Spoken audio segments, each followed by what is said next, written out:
In the remote Kine Valley, where winters are harsh and summers swarm with flies, the Blackwood family has lived in isolation for 8 generations. Their crooked farmhouse leans against a tree-line, its windows giving the uneasy impression of watchful eyes. Locals keep their distance, whispering about strange howls that seem to come from inside the house rather than the forest, and figures spotted moving on all fours across the land. It all traces back to Eli Blackwood, who, according to stories, survived a deadly blizzard by sharing his bed with 3 wild dogs. Since then, his descendants have carried on unusual traditions. Over the years, people claim to have noticed something unsettling in the family's expressions, their laughter, and the way their jaws seem to stretch unnaturally. On a cold mountain road, Dr. Morgan Hayes studied a faded map while the truck carrying her rattled along. Beside her, colleague Leo Chin steadied his camera bag. "You're sure about this?" Leo asked. "This place isn't even on Google Maps." Morgan replied, "Exactly. 8 generations of isolation in one community. This is anthropological gold." Their driver stopped at the last town before the valley, Millbrook, refusing to continue after dark. He dropped them at the diner. Inside, conversations quieted as the strangers walked in. A waitress named Darlene brought coffee, without being asked, and asked if they were lost. Morgan explained their research and showed her university ID. The mention of Canine Valley silenced the room further. Earl, a man at the counter, warned them not to disturb the Blackwoods. "They're different," he said, hinting at generations of inbreeding. Darlene added that only 2 men from the family came into town a couple times a year, always paying in cash and leaving quickly. When asked for details, Earl mentioned their hunched walk, sharp teeth, and stories better left untold. When Morgan pressed for help reaching the valley, Darlene said no one would dare drive there after September. Then a young man named Jason Collins offered to take them partway for $200, but insisted they return before dark. Before leaving, Earl quietly warned Morgan, "If they invite you in, don't stay after sundown, and never sleep there." Jason's truck carried them higher into the mountains, where the forest grew darker. Even he admitted he avoided the Blackwood property at night. "The sounds," he said nervously. "Not dogs, not quite." He left them at a fork in the road, saying the farmhouse was a mile ahead. Morgan and Leo continued on foot, uneasy as they heard soft footsteps pacing them in the woods. At last, they reached the Blackwood farmhouse, a sprawling, patched-together structure with smoke rising from its chimneys. As Leo raised his camera, the front door opened and a tall man stepped out. His movements were oddly stiff, his face shadowed, his build powerful. "That must be Abraham Blackwood," Morgan whispered, recognizing him as the current head of the family. Abraham's voice was deep and rough as he warned them they were trespassing. Morgan introduced herself and explained their study. As he stepped into the light, both researchers struggled not to react. His face was elongated, his jaw too heavy, and his amber eyes reflected the fading daylight like an animal's. After a tense pause, he allowed them to photograph the property, though not the family without permission, and then invited them inside, despite Earl's warning. Inside, the atmosphere was thick with smoke, meat, and something muskier. The home was filled with handmade furniture and a massive stone fireplace. Abraham called for his wife, Martha, whose movements were strangely fluid and hunched. She shared his unusual facial traits and amber eyes. Soon, a young girl ran into the room on all fours before standing upright. Her name was Sarah, and though she looked more human than her parents, her sharp teeth showed when she smiled. The family was cautious, but agreed to let Leo photograph the house. More relatives appeared and disappeared in silence, some with long limbs, others moving awkwardly, some almost animal-like. Morgan noticed that the younger ones looked more human, while older ones showed stronger family traits. When asked about their lifestyle, Martha explained they live entirely off their land, hunting, farming, and only visiting town when necessary. In the distance, strange noises echoed, half bark, half laugh. Martha explained it was the men preparing for a hunt. By then, Leo urged Morgan that they should leave before nightfall, but Abraham insisted they stay for supper.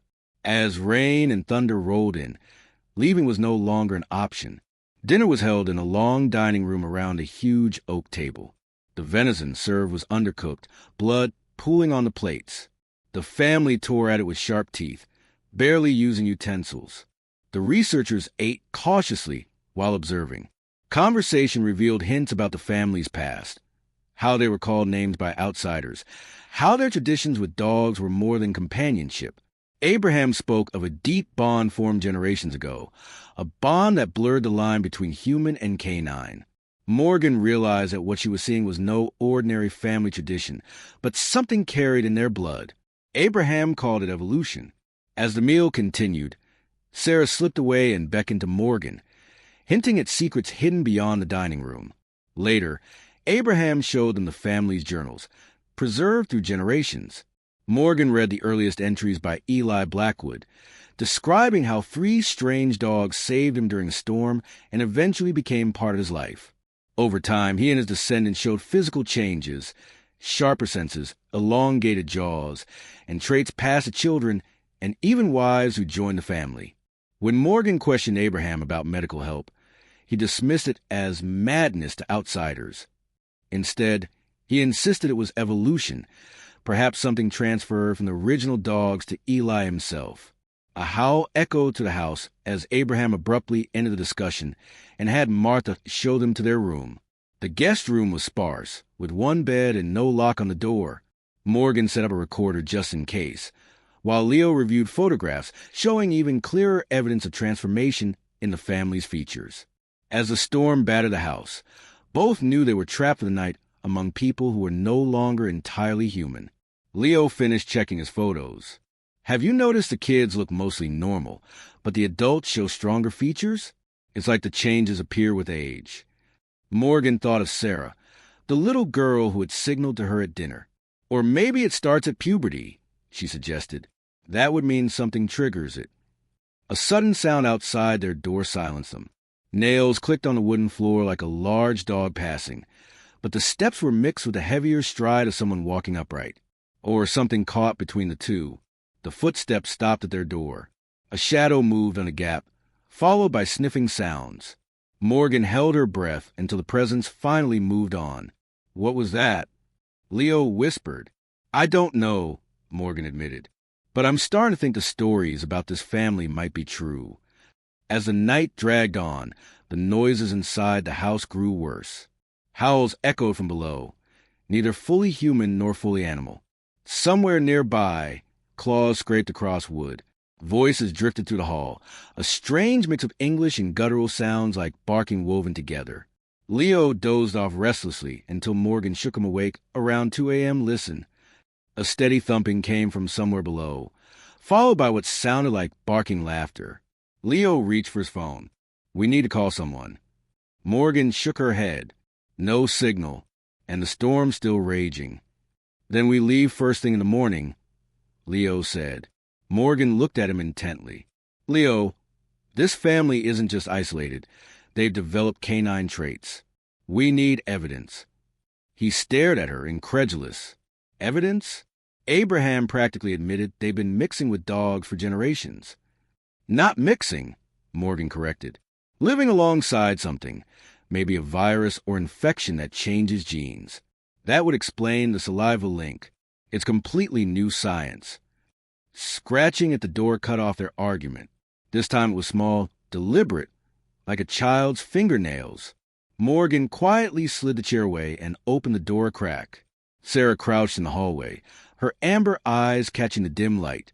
You shouldn't be here, she whispered. They hunt on full moon nights. Who hunts? Morgan asked softly. The elders. The ones who finish a change, Sarah said, glancing nervously down the hall. I'm not supposed to talk to outsiders, but you're nice. I don't want you to end up like the others. What others? Leo asked. Sarah's voice dropped even lower. The ones who came before. They never left. A door creaked open farther down the corridor. Sarah's head snapped up, nostrils flaring. I have to go. Lock your door. Don't come out until morning, no matter what you hear. Then she was gone, vanishing into the shadows on all fours. Morgan shut the door again and braced it with the chair. We need to find those earlier research notes, she said grimly. Tomorrow, while they're distracted. Outside, a mournful howl rose from the valley, answered by voices inside the house. Morgan's arms prickled with goosebumps. Discovery of the century, Leo muttered, if we survive long enough to write about it. At dawn, Leo slipped outside with his camera while the household busied itself. Mist hung low over the ground, making the farm look ghostly. He photographed barns, sheds, and a kennel, though no dogs were inside. The kennel bothered him. Its iron doors and barred windows looked more like a prison than shelter. From within, he heard a faint whine, human in its desperation. Before he could investigate, he caught movement near the tree-line. A hunched figure disappearing into the woods. He followed cautiously and came upon a clearing filled with old gravestones, the Blackwood family cemetery. The oldest stones dated back to Eli Blackwood. His grave bore a carving that mixed human and canine features into one face. As Leo moved from stone to stone, he documented the strange evolution carved into them. Second-generation graves had paw prints beside handprints. By the fourth, figures with elongated jaws appeared. The most recent stones depicted forms barely human, with muzzles and pointed ears. At the edge of the clearing lay a mass grave, marked only with a crude stone. Outsiders. The soil looked freshly disturbed. A twig snapped behind him. He spun to see one of the Blackwood sons, Caleb, barely an adult, his posture hunched and his jaw already lengthening. "You shouldn't be here," Caleb said, his words thick in his mouth. "This place is private." Leo lowered his camera, but didn't turn it off. "Your father gave me permission to photograph the property. These graves are part of it." Caleb moved closer, with unnatural grace. The stones revealed too much. "They show a history of genetic change," Leo said carefully. "Eli began something that has passed down through generations." Caleb's amber eyes narrowed. "Not change. Evolution. We're becoming something more." "More how?" Leo asked. Caleb inhaled sharply. "I can smell your fear. I can hear your heart beating. We're stronger, sharper, connected. Better than human." Leo gestured toward the mass grave. "And the outsiders? Did they become better too?" Caleb's mouth curled, revealing sharp teeth. "Some tried to help. Others wanted to expose us. None understood, so they stayed." Leo swallowed hard. "Your father mentioned kennels. Are they for dogs?" Caleb's laugh carried an eerie growl. "The kennels are for family who resist the change. Those who deny what they are." He tilted his head. "You're thinking of running. I can smell it." Before Caleb could close in, Morgan appeared with Abraham at her side. "Leo," she called, her tone calm but her eyes urgent.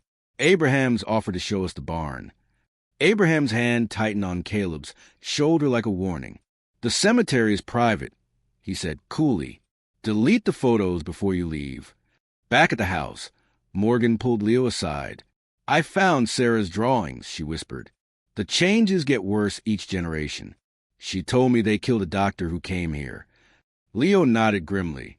"I found the outsider's grave, and now my photos are gone. Deleted somehow." Abraham appeared in the doorway, smiling thinly. "Technology fails easily here. The air plays tricks." Morgan snapped back. "Our minds are fine, and we're leaving." Abraham's tone stayed pleasant. "Unfortunately, your vehicle has mechanical trouble. Might take a day or two." Leo's jaw tightened. "We don't have a car. Jason dropped us off." Abraham tilted his head, eyes glinting. "Memory is fragile here. You'd be safe for staying another night." They tried bluffing, insisting colleagues would come looking. Abraham only asked if anyone knew where to find them. The truth was no one did. Jason hadn't seen the house. Martha later brought food to their locked room. Her fear was obvious, though she tried to hide it. When pressed, she admitted the family was preparing for a sacred gathering where the change comes forward. Her eyes filled with warning as she fled. Morgan picked the lock with a hairpin, and they slipped into the halls. The old house was a maze. At last they found a heavy cellar door locked with iron. Sarah peered with a key. "The tunnels lead to the woods," she whispered. "But be careful. Some who resisted are kept down there." She pressed the key into Morgan's hand, but refused to come. Papa would track me. His nose is strongest. She melted back into the shadows as they descended into the cellar. The air was thick with musk and rot. At the far wall, iron cages held twisted figures. Not fully human, not fully animal. A crude sign read the resistant ones. Some whined softly, one growled. "Run! They're coming!" A hidden door revealed a narrow tunnel. But before they could escape, Abraham and others descended carrying a wooden trough filled with blood. "Tonight we honor the change," Abraham declared. Captives were dragged from cages and forced to drink. Morgan shifted to get a better look, but the scrape of her boot gave her away. Abraham's head snapped up, nostrils flaring. Intruders. Find them. Morgan and Leo ran into the tunnel as pursuit erupted behind them, the sound of claws and feet chasing through the dark. At a fork, they chose a path Sarah had said led toward the cemetery. But before they could reach it, Martha stepped into the chamber ahead. Her body was further changed, face stretched into a muzzle, claws extended. "You've seen too much," she growled. "And Abraham hasn't decided what to do with you yet." Martha's warped mouth twisted into something like a smile, though it came out more like a snarl. "Some say you should join us. Others say you should feed us. The pack will decide. That's our way." Leo spotted a narrow tunnel partly hidden behind a wooden beam. He nudged Morgan, pointing with a small tilt of his head. Morgan spoke to stall for time. "And what do you think, Martha?" she asked, edging sideways toward the hidden path. Martha's sharp eyes followed their movement. "I think outsiders always bring danger, but my daughter likes you. She needs someone gentler than Abraham to show her our ways." Her words hung heavy, carrying an awful implication. "We don't want anything except to leave," Leo said firmly. "We won't tell anyone what we've seen." Martha barked out a laugh. "You lie. I can smell it on you. For you, this is discovery. For us, survival." Footsteps thundered closer from the main tunnel. Abraham's voice boomed. "Found you. The gathering awaits." His hulking form appeared in the entrance, other family members behind him, their twisted bodies filling the space. In that moment, Martha hesitated. Maybe it was Morgan's mention of Sarah, maybe something else. She shifted just enough to block Abraham's path. It lasted only seconds, but it was enough. Leo grabbed Morgan's hand and yanked her into the narrow tunnel. The passage shrank quickly, forcing them to crawl on hands and knees. Behind them, the sounds of pursuit grew fainter. The larger bodies couldn't squeeze inside. "Where does this go?" Leo whispered. "Sarah mentioned children's tunnels," Morgan replied. "Places they hide." The crawl ended in a small chamber barely tall enough to crouch in. Crude drawings covered the walls, stick figures with canine features. A pile of blankets and old toys confirmed it was a secret hideout. "Look." Leo pointed to a rough map scratched into the wall. "Escape routes." Before they could study it, movement at the entrance made them spin around. Sarah crawled in, face streaked with tears and dirt. "You found it. I was so scared they'd catch you. Are you okay?" Morgan asked, rushing to her. Sarah shook her head. "Papa's angry. I helped you. He won't punish me until after the gathering." She winced suddenly, clutching her stomach. "It hurts." Her fingers spasmed, nails digging into the dirt. "The change," she gasped. "It happens faster on gathering nights. The blood ritual speeds it up." Morgan knelt beside her. "You're too young. This shouldn't be happening yet. Papa says I'm special. He makes me drink a little each time to prepare me." Sarah's shoulders hunched in pain, her jaw pushing forward slightly before their eyes. "My God," Leo whispered. "It's starting." Morgan touched her forehead. "It burned with fever. We need to get you away from here. Maybe distance will slow it." Sarah shook her head, sobbing. "It's in the blood. Nothing stops it." But then she added, "The doctor tried. He made medicine. Some of us got better for a while." Leo leaned forward sharply. "The doctor's research, where is it?" Sarah pulled a loose stone from the wall, revealing a small hiding place. She handed over a battered notebook and a vial of cloudy liquid. "Papa burned most of it. I saved these. It helps children, never the adults." Morgan flipped through the notebook. Pages filled with sketches, formulas, and notes. Incredible. He thought it was like a prion disease, something that rewrites genes. Leo pulled her back to focus. We can read later. We need to move now. Sarah doubled over again, her eyes shifting, irises glowing amber. The moon's rising. It's worse during the full moon. Morgan studied the vial. This could slow it, but we don't know the dose. Sarah begged, please, before I change too much to want it. Morgan hesitated, torn. Finally, she gave Sarah a small sip. The girl grimaced but swallowed.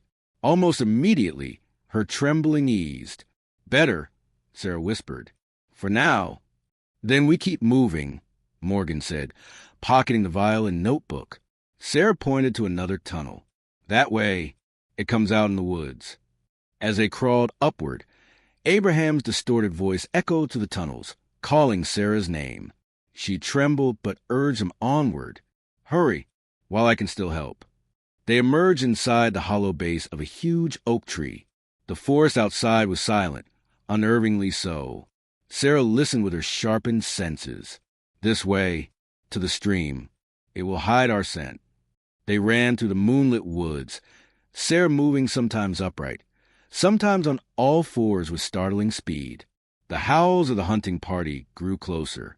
They reached the stream and splashed into the freezing water, following it downstream to mask their trail. But the Blackwoods were already circling. Howls rose on both sides. We're surrounded, Sarah whispered, fear flashing in her glowing eyes.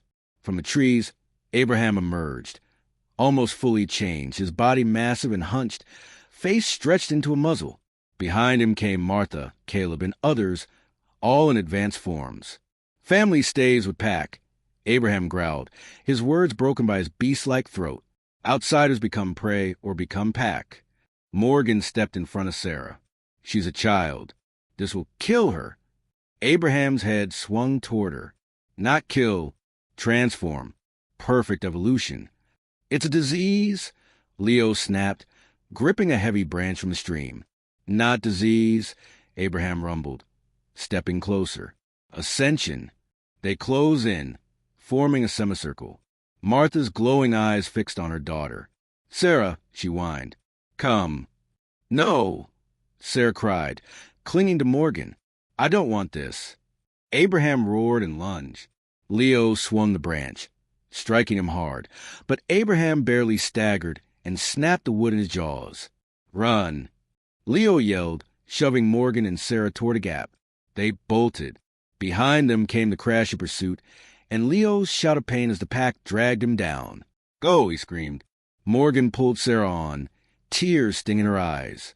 The doctor's notebook thumped against her chest. It was their only chance to save the girl. Far behind, Leo was hauled toward the burning light of the Blackwood homestead, where the entire pack gathered around a towering bonfire. Their twisted bodies circled in a savage rhythm, chanting in voices that belonged to neither man nor beast. At the center stood a massive stone altar. At the center of the yard stood a massive stone altar. On top rested a ceremonial bowl filled with a thick, dark liquid. Abraham lifted it high, his glowing eyes catching the firelight. This ritual binds us, he declared, noticing Leo's horrified stare. It speeds the change. It strengthens the pack. Leo was dragged to a wooden post near the altar, tied tightly so he could see everything. The family circled closer, their hungry eyes fixed on him. Where's Sarah? Martha snarled, crawling forward on all fours, her body nearly as transformed as Abraham's. Safe from you, Leo snapped, fear giving way to anger. Far away from this madness. She lunged at him, but Abraham growled, halting her instantly. Even in their half-beast forms, his command was absolute. She belongs with the pack, Martha muttered, lowering her head in submission, but still restless. She is blood, Abraham rumbled, raising his clawed hands to the moon. And she will return. The call of blood is stronger than fear. The clearing fell silent. All eyes locked on their patriarch as he lifted his voice. 8 generations since Eli Blackwood welcomed the gift. 8 generations of becoming more than human. Tonight, we rise as predators. Tonight, the pack strengthens. Tonight, new blood joins us. His gaze shifted to Leo, whose struggles grew frantic. An elder stepped forward with a rabbit, slitting its throat swiftly and draining its blood into the bowl. Abraham stirred the mixture with his clawed fingers. First, the blood of prey, then the blood of kin. One by one, family members came to drink. Each swallow triggered violent shudders, faces stretching further, limbs warping, voices shifting from words to guttural growls. Leo stared in horror as superstition and biology fused before his eyes. Whatever force infected the Blackwoods, the ritual sped it forward. When the last of them had drunk, Abraham carried the bowl toward Leo. "Now you," he growled. "I'd rather die," Leo hissed, jerking at his ropes. Abraham smiled with sharp teeth. "Not asking you to drink. You provide the blood."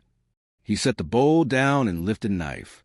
Fresh outsider blood seals the rite. Leo's pulse pounded in his ears. "Morgan will expose you," he warned. "She has the doctor's notes. The world will know." Abraham froze for a moment, knife hovering. "The doctor you killed," Leo pressed, desperate. "He left records, treatments that worked on children. Sarah could be cured." A ripple of unease spread through the pack. Younger faces flickered with doubt. Even Martha stepped forward. "A cure?" she asked, voice trembling. "Sarah could be normal?" Abraham snarled, cutting her off. "No cure, no sickness. We are not weak. We are evolution."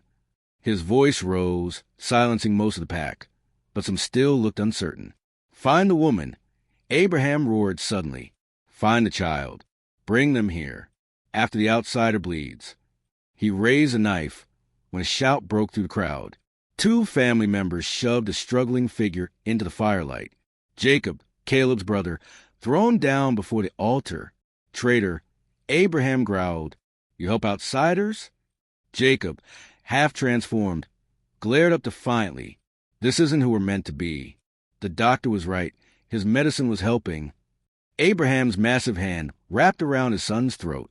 "You choose weakness over the pack." Before he could finish, a howl echoed from the forest. Caleb's voice, signaling the hunt. "They found them," Abraham said with satisfaction. "The gathering will be complete." Far away, Morgan and Sarah crested a ridge, gasping for breath. Below them, the road cut to the forest, their best chance of escape. "We follow it toward town," Morgan said, checking her phone again. Still no signal. "They'll be waiting," Sarah warned, her senses sharper than Morgan's. "Caleb's group has blocked the road." "Then we stay in the woods," Morgan decided, parallel to the road. Quiet, fast. But almost at once, howls rose from both sides. Sarah froze. "They're circling us, driving us toward the pack." Morgan held her close. "Then we go where they won't expect, back toward the house." Wide circle past the cemetery. They crept through the trees, avoiding patrols. Sarah led them on faint trails, pausing as hunting parties passed, their voices now more growls than words. At the cemetery, Sarah pointed. "There, an old tunnel behind the shed." Morgan studied the doctor's map. "If we can reach it, it might lead us out." But before they could cross, Martha appeared, her body almost fully changed, glowing eyes fixed on them. "Where's my daughter?" she snarled. Morgan stood firm. "She doesn't want this, Martha. The medicine can help her. Give her a normal life." For a moment, Martha wavered, but a hunting horn from the house pulled her back. With a growl, she lunged. "Run, Sarah!" Morgan shouted. The child sprinted toward the mausoleum, her small body jerking with partial transformation. Martha turned after her, but Morgan swung a branch, slowing her just enough for Sarah to slip past. "Mother!" Sarah cried as Martha turned back, torn between instinct and love. In a final act of defiance, Martha threw herself at the approaching pack, buying them seconds to escape. "Go!" she roared. Morgan dragged Sarah into the tunnel's dark mouth. The last glimpse of Martha burned into her mind, fighting her own family to protect her child. The tunnel carried them to the doctor's old shed, where dusty shelves, notebooks, and vials revealed years of hidden research. Among them, Morgan found a vial labeled with Sarah's name. "Your treatment," she whispered. But the sound of claws and growls echoed from behind. The pack had found the entrance. "Quick this way," Sarah urged, pointing to a narrow back door that led into the woods. The tunnel spat them into a clearing where the groundskeeper's shed stood slanted and decayed, its boards groaning in the night wind. "We need to check inside," Morgan said, her eyes fixed on the structure. If the doctor lived here, there could be more of his work. The door sagged open, creaking against broken hinges. Inside, moonlight poured through shattered panes, illuminating a space abandoned in haste. A cot shoved against the wall, a desk buried in scattered papers, a kitchenette left mid-meal. Morgan darted to the desk, rifling through drawers. Most were empty, already stripped by Abraham's hand. But one, scarred from an attempted break-in, still held. Using a letter opener, she forced it open. Inside, a satellite phone, wrapped in a plastic bag, and a sealed envelope addressed to medical authorities. Her breath caught. This could save us. The phone flickered to life, signal bars glowing. For the first time since the nightmare began, hope surged, but Sarah's body stiffened. Her head snapped toward the trees. "They're close." Morgan dialed. A connection tone. A voice. 911, what's your emergency? The shed door exploded inward. Abraham filled the frame, massive, hunched, more beast than man. His muzzle glistened with saliva. Amber eyes burned in the dark. "Found you," he growled. The phone skittered across the floor as his claws sent it flying, still connected but out of reach. "No outsiders," Abraham snarled. "Family business." Behind him, the pack crowded the doorway, shifting and restless. Morgan scanned the desk again and froze on a journal, open to a page about silver's effect on prion proteins. Beside it gleamed a silver letter opener. "Sarah," Morgan whispered, never taking her eyes off Abraham. "When I move, grab the phone." The patriarch crept closer, breath hot, his voice a guttural rumble. "No escape. Tonight you join or tonight you feed." Morgan's fingers closed on the letter opener. She raised it, silver catching moonlight. "There's always another choice," she said. Abraham recoiled at the gleam, a hiss tearing from his throat. The pack whimpered, uncertain. "Silver burns them," Sarah whispered. The doctor proved it. Morgan lunged first. The blade slashed Abraham's muzzle. Smoke curled from the shallow wound, and the alpha howled in agony, stumbling back. Sarah scrambled for the phone, crying into it, "Please, send help. Kind Valley, the Blackwood property. People are hurt." Morgan armed herself with more silver, openers, frames, anything she could grasp. She brandished them like fire against beasts. "Stay back. We're leaving with Sarah." But Abraham rallied, fury hardening him. "Leo stays. Too late for him." "The back wall," Sarah whispered urgently. "It's rotten." Morgan pressed her shoulder against the boards. They cracked, then gave way with a crash. "Now!" she shouted, pulling Sarah through as Abraham lunged again. The silver kept him at bay, but his roar shook the clearing. They scrambled into the forest. Sarah led them up a ridge. From its crest, the ritual came into view below, the Blackwood gathering in full frenzy. Around the bonfire, half-human bodies twisted and writhed, voices no longer speech but howls. Leo was tied to a post, bloodied but alive. Beside him, Martha hung bound, punished for her defiance. Her eyes scanned the darkness, searching for her daughter. "We'll save them," Morgan promised, clutching the last silver blades. But against 20 transformed kin, it was madness. Then, from the brush, another figure emerged, Jacob, partially transformed, broken, but still clinging to his humanity. "I'll draw them away," he rasped. "Predators chase. That's their weakness. When they follow me, you free the others." Morgan's throat tightened. "You'll die." His mangled smile was tragic. "Already dying. Save the children." He burst from cover, howling a challenge. The pack reacted as one, instincts overriding reason. Abraham himself charged after him. Nearly the whole gathering tore into the woods in pursuit. Only 2 guards remained. Morgan struck first, silver flashing, cutting one across the chest. He fell back, shrieking. The second lunged and was driven off by another strike. Sarah reached her mother, fumbling at her ropes. Martha whined in relief, nuzzling her child despite the muzzle. Morgan slashed Leo free. "We have to run," Leo gasped, clutching his ribs. But a scream from the woods shattered the night. Jacob's final cry. The distraction was over. Abraham's rage was coming back. At dawn, as they staggered through the thinning forest, the howls behind them weakened. The pack's unity fractured with daylight. They reached the road just as sheriff's vehicles pulled up, lights flashing. Martha stopped short, retreating into the shadows. "I can't go," she rasped. "Too far gone." "Come with us," Sarah pleaded, but her mother shook her head. "Save the children. I'll protect them. Abraham will never stop hunting." Her last act was a nuzzle to her daughter's hair before she slipped back into the trees, vanishing into forest as the authorities closed in. Deputies surrounded them. Paramedics rushed to Leo. Morgan handed over the doctor's notes, warning urgently, "Silver. That's the key." Sheriff Holden stared grimly. "We'll get specialists here, but you've stirred something old, something dangerous." As Sarah was lifted into an ambulance, Morgan squeezed her hand. "You'll be okay. Science will save you." But as the child tilted her head, ears twitching at sounds no human could hear, Morgan felt a chill. The medicine slowed the change, but could it ever erase it? Dawn broke over Kine Valley, but from deep in the forest, Abraham's howls still carried.